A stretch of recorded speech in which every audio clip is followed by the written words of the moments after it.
ನಮ ಶಿವಾಯ. ನೋಡ್ರಿ ಅದು ದೇವಸ್ಥಾನನ ನಾನು ಬೆಳಗ್ಗೆ ದರ್ಶನ ಮಾಡಿದ್ದು ನರಸಿಂಹಸ್ವಾಮಿ ದೇವಸ್ಥಾನ. ಹಂಗೆ ಮೇಲೆ ಬಂದರೆ ಹಿಂಗೆ ಮೆಟ್ಲೆಕ್ಕಿ ನೋಡಿರಿ, ಹಂಗೆ ಮೆಟ್ಲೆಕ್ಕಿ ಮೇಲೆ ಬರ್ಬೇಕು, ಇಲ್ಲ ಗಾಡಿನಲ್ಲಿ ಹಿಂಗೆ ಬರ್ಬೋದು. ಬಂದರೆ ಇದು ಪಾನಕಾಲ ನರಸಿಂಹಸ್ವಾಮಿ ದೇವಸ್ಥಾನ ಒರಿಜಿನಲ್ಲು. ಇಲ್ಲಿ ಹೋದರೆ ಒಳಗಡೆ ಒಂದು ಗುಹೆ ಐತೆ, ದೇವರು ಬಾಯಿ ತೆಕ್ಕೊಂಡು ಇರ್ತೈತೆ, ಪಾನಕ ಹುಯ್ತಾನೆ ಇರ್ತಾರೆ ದೇವ್ರ ಬಾಯಿಗೆ ಪಾನಕ ಕೊಡ್ತಾನೆ ಇರ್ತಾರೆ. ನೋಡಿ ಪಾನಕ ಕೊಡ್ತಾರೆ ಕುಡಿಯೋಕ್ಕೆ. ನೀವು 20 ರೂಪಾಯಿ ಕೊಟ್ಟರೆ ಪಾನಕ ಒಂದು ಬಿಂದಿಗೆನಲ್ಲಿ ಕೊಡ್ತಾರೆ, ದೇವ್ರಿಗೆ ಬಾಯಿಗೆ ಹುಯ್ದುಬಿಟ್ಟು ಇನ್ನು ಮಿಕ್ಕಿರೋದು ನಿಮಗೆ ಕೊಡ್ತಾರೆ ಪಾನಕ. ಅದನ್ನ ಎತ್ಕೊಂಬಂದು ನೀವು ಎತ್ಕೊಂಡು ಹೋಗ್ಬೋದು, ಇಲ್ಲ ಬೇರೆಯವ್ರಿಗಾನ ದಾನ ಮಾಡ್ಬೋದು. ಇದು ಪಾನಕಾಲ ನರಸಿಂಹಸ್ವಾಮಿ ದೇವಸ್ಥಾನ. ಒಳಗಡೆ ಫೋಟೋ ಎಲ್ಲ ಇಲ್ಲ ನೋಡಿರಿ, ಲಾಕೋರೆ.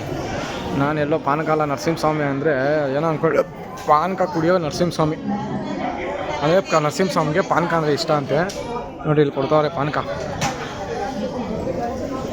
10 ರೂಪಾಯಿ ಕೊಟ್ಟರೆ ಒಂದು ಬಾಟ್ಲು ಪಾನಕ ಕೊಡ್ತಾರೆ, 20 ರೂಪಾಯಿ ಕೊಟ್ಟರೆ ಒಂದು ಬಿಂಗೆ ಪಾನಕ ಕೊಡ್ತಾರೆ ದೇವ್ರಿಗೆ ಕುಡಿಸ್ಬಿಟ್ಟು. ಓಂ ನಮಃ ಶಿವಾಯ. ಸರ್ವೇ ಜನ ಸುಖಿನೋ ಭವಂತು.